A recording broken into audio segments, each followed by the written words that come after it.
wabarakatuh. Salam sejahtera. Semoga dalam keadaan sehat dan tetap semangat. Kali ini kita akan masuk ke materi berikutnya, yaitu mengenai historiografi atau penulisan sejarah di mata pelajaran sejarah Indonesia. Nah, di video sebelumnya itu kita sudah membahas tentang langkah-langkah dalam penelitian sejarah. Ya, dimulai dari yang pertama pemilihan topik, yang kedua heuristik mengumpulkan sumber, yang ketiga adalah kritik dan verifikasi, ya, mengecek kebenaran keaslian dari sumber data sejarah. Kemudian adalah interpretasi, penafsiran, dan yang kita bahas kali ini adalah historiografi, yaitu penulisan sejarah. Nah, ini adalah salah satu karya dari sejarawan yang terkemuka, yaitu dari Profesor Sartono Kartudirjo, ya. Ini salah satu karyanya, Pemberontakan Petani Banten 1888, dan di bagian sejarah maritim ini ada karya dari sejarawan Profesor Adrian Belapian mengenai sejarah maritim, orang laut, bajak laut, dan raja laut, ya. Kita ulang kembali, di sini ada 5 langkah dalam penelitian sejarah. Ada pemilihan topik, itu proses menentukan peristiwa yang akan dijadikan objek penelitian, hendaknya bersifat unik, bernilai kesatuan, orisinal, dan praktis. Kemudian yang kedua adalah heuristik, yaitu proses pengumpulan data dari berbagai sumber sejarah. Yang ketiga adalah kritik dan verifikasi, yaitu proses pemeriksaan keaslian dan kredibilitas dari sumber sejarah. Yang keempat adalah interpretasi, yaitu proses menafsirkan keterkaitan makna dari berbagai sumber yang telah diverifikasi. Yang kelima adalah historiografi, yaitu proses penulisan laporan sejarah. Nah, dalam penelitian sejarah kita juga mengenal ada sumber-sumber sejarah. Kita mengulangi sedikit. Menurut Taufik Abdullah, sumber primer adalah sumber yang belum diolah, dapat memiliki beberapa bentuk: arsip, hasil wawancara, fosil, dan artefak. Sementara sumber sekunder adalah sumber yang didapat dari orang yang mendengar peristiwa dari orang lain. Contohnya buku, majalah, laporan penelitian, penelitian sejarah, surat kabar yang tidak sejaman. Nah, ini adalah sumber-sumber sejarah. Nah, kemudian menurut bentuknya sumber sejarah itu ada 3, yaitu sumber tertulis. Di situ ada seperti prasasti, naskah, buku, arsip, koran. Kemudian sumber lisan, yaitu keterangan langsung dari pelaku atau saksi peristiwa sejarah. Dan yang ketiga adalah sumber benda, yaitu peralatan penunjang kegiatan manusia, bisa foto dan bangunan sejarah. Nah, kita masuk ke historiografi. Di sini historiografi mempunyai 2 model penulisan. Yang pertama model deskriptif naratif, yaitu hanya berisi narasi kronologi sehingga bersifat informatif. Kemudian yang kedua adalah model deskriptif argumentatif, yaitu narasi peristiwa memiliki bobot tambah, yaitu analisis peristiwa. Nah, jadi analisisnya berfokus pada sebab akibat dan menjawab pertanyaan tentang sejauh mana peristiwa masa lalu tersebut memberikan kontribusi untuk masa kini dan memprediksi peristiwa yang dapat terjadi di masa depan. Nah, kita masuk kepada yang berikutnya, itu adalah fungsi dari historiografi. Ada 3. Pertama genetis, yaitu mengungkapkan bagaimana asal-usul dari sebuah peristiwa. Yang kedua adalah didaktis, yaitu karya-karya sejarah itu membuat pelajaran, hikmah, serta suri tauladan yang penting bagi pembacanya. Yang ketiga adalah pragmatis, berkaitan dengan upaya melegitimasi suatu kekuasaan agar terlihat kuat dan berwibawa. Nah, kita masuk mengenai kelompok historiografi. Di Indonesia ada 4 kelompok perkembangan sejarah historiografi di Indonesia. Yang pertama adalah historiografi tradisional. Nah, menurut sejarawan Taufik Abdullah, penulisan sejarah yang dilakukan lebih merupakan ekspresi budaya dan pantulan keprihatinan sosial masyarakat yang menghasilkannya daripada usaha untuk merekam peristiwa masa lalu. Nah, ciri-cirinya itu yaitu bersifat istana sentris karena berpusat pada keinginan raja, yaitu adanya keinginan dari si raja tersebut. Jadi banyak memuat tentang kisah-kisah yang ada di kehidupan raja dan istana. Kemudian feodal aristokratis, yaitu berfokus pada kehidupan kaum bangsawan, ya, yang feodal. Kemudian subjektivitas yang tinggi karena penulis hanya mencatat peristiwa penting di sekitar kehidupan raja atau istana. Kemudian tujuannya melegitimasi kedudukan raja. Kemudian banyak mengandung anakronisme, ya, kerancuan. Kemudian penulisannya tidak disusun secara ilmiah, banyak bercampur unsur mitos dan legenda. Nah, jenis karyanya ini adalah prasasti pada masa Hindu, Buddha, babat, dan hikayat. Kemudian yang berikutnya adalah historiografi kolonial. Nah, ini adalah karya sejarah dengan ciri khas Eropa sentris atau Belanda sentris. Fokus utamanya adalah kehidupan warga Belanda di Indonesia, ya, di masa Hindia Belanda. Nah, contohnya ini adalah seperti Geschiedenis van Nederlands Indie tahun 1939, karya dari F.W. Staffel dan De Acheher 1893, karya Snoek Hurgons, ya. Nah, ini contoh dari historiografi kolonial. Kemudian yang ketiga adalah historiografi nasional. Penulisan sejarah bersifat Indonesia sentris.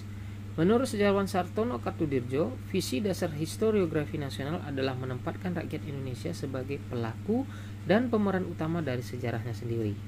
Selanjutnya, semakin diramaikan oleh penulisan sejarah Indonesia lainnya dengan tidak mengabaikan unsur-unsur kritis dan berprinsip nasionalisme. Kemudian yang keempat adalah historiografi modern. Nah, pada tahun 1957 diadakan seminar nasional sejarah yang pertama di Yogyakarta yang merupakan kebangkitan penulis sejarah nasional Indonesia. Nah, seminar tersebut membicarakan pencarian identitas nasional bangsa Indonesia melalui rekonstruksi penulisan sejarah nasional. Dengan merekonstruksi, membangun ulang, mencari ulang, menulis ulang penulisan sejarah nasional akan mengakibatkan atau berdampak kepada munculnya nasionalisme. Karena memang dalam sebelumnya penulisan-penulisan sejarah itu banyak sekali dari sumber-sumber kolonial bersifat Belanda sentris atau Eropa sentris. Nah, kemudian yang ketiga adalah historiografi modern memiliki tujuan untuk membangun nasionalisme sehingga kita selalu mempelajari sejarah dengan harapan mampu memahami berbagai peristiwa secara lebih baik. Nah, ya ini harapannya ya, sehingga kita memiliki pengetahuan tentang peristiwa itu secara lebih mendalam, ya, karena kita ketahui sendiri peristiwa-peristiwa sejarah di Indonesia banyak mengambil dari sumber-sumber dari kolonial Belanda. Nah, kemudian ciri utama dari historiografi modern yaitu menampilkan peranan rakyat, tidak hanya tokoh-tokoh besar saja. Kemudian bersifat modern. Nah, contohnya ini adalah contoh dari historiografi modernnya adalah pemberontakan petani di Banten tahun 1888, karya Profesor Dr. Sartono Kartudirjo. Nah, ini adalah contoh dari historiografi tradisional. Ada Babat Tanah Jawi sebelah kiri, ya, karya sastra berbentuk tembang Jawa, berisikan silsilah raja-raja cikal bakal dari kerajaan Mataram.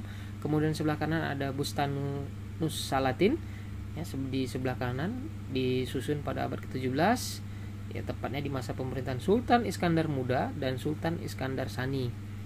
Nah, sehingga mempengaruhi penulisan karya-karya sastra pada abad selanjutnya. Nah, ini tadi adalah contoh dari historiografi kolonial, ya, yang ditulis oleh Staffel pada tahun 1938, berisi sejarah lengkap Hindia Belanda. Dalam buku ini bangsa Belanda digambarkan sebagai bangsa yang memberi kemajuan, pencerahan, dan pelindung penduduk pribumi. Nah, ini adalah historiografi nasional, ya. Ini bukunya adalah 6.000 tahun Sang Merah Putih. Ya, contoh dari historiografi nasional yang bersifat Indonesia sentris, ditulis oleh Muhammad Yamin, yang berisi pandangan dan penyelidikannya tentang arti yang terkandung dalam bendera kebangsaan dan warna kebangsaan Republik Indonesia. Nah, ini adalah contoh dari historiografi modern yang tadi sudah dibahas di awal. Nah, ini adalah salah satu karya sejarah menjadi referensi dalam penulisan historiografi modern. Nah, di sebelah kanan ada karya Sartono Kartudirjo, ya, Pemberontakan Petani Banten 1888. Ya. Kemudian di sebelah kiri ada tentang sejarah maritim, tentang orang laut, bajak laut, dan raja laut, karya sejarawan Adrian Belapian. Ya. Nah, ini kedua karya ini memang menjadi referensi ketika melihat sejarah maritim dan juga sejarah sosial. Nah, ini adalah contoh dari beberapa buku-buku mengenai sejarah. Ya, yang pertama adalah buku Mengerti Sejarah yang ditulis oleh Golczak. Nah, buku ini adalah buku metode penelitian sejarah. Nah, menurut Golczak, penelitian sejarah adalah proses menguji dan menganalisis secara kritis rekaman dan peninggalan pada masa lalu. Nah, yang berikutnya adalah menurut Sartono Kartudirjo dalam bukunya Pendekatan Ilmu Sosial dan Metodologi Sejarah. Nah, menurut Sartono Kartudirjo, penelitian sejarah adalah bagaimana orang memperoleh pengetahuan atau how to know. Jadi, metode sejarah adalah cara untuk mengetahui sejarah. Nah, berikutnya menurut Kunto Wijoyo dalam bukunya Pengantar Ilmu Sejarah, menurutnya metode penelitian sejarah adalah petunjuk pelaksanaan dan teknis tentang bahan, kritik dan interpretasi sejarah serta penyajian dalam bentuk tulisan.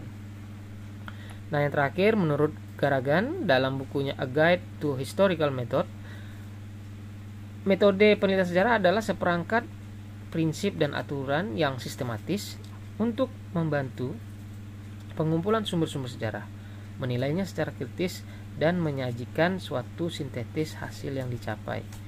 Nah, ini adalah kumpulan-kumpulan pengertian penelitian sejarah dari sejarawan-sejarawan terkemuka, baik dari Indonesia dan juga dari luar negeri. Jadi, penelitian sejarah itu memang sangat penting untuk dilakukan karena tidak hanya meneliti tentang sejarah saja, tapi juga dilakukan dengan pendekatan ilmu-ilmu sosial seperti yang ditulis oleh Profesor Dr. Sartono Kartudirjo, bahwa dalam teori sosial juga dibutuhkan dalam melihat peristiwa sejarah. Jadi tidak hanya melihat peristiwa sejarah dari sisi sejarahnya saja, tapi juga dengan pendekatan ilmu sosial lainnya. Baik, terima kasih. Inilah materi mengenai historiografi atau penulisan sejarah. Semoga bermanfaat. Terima kasih, sampai jumpa. Tetap semangat. Assalamualaikum warahmatullahi wabarakatuh. Salam sejahtera, jas merah Indonesia.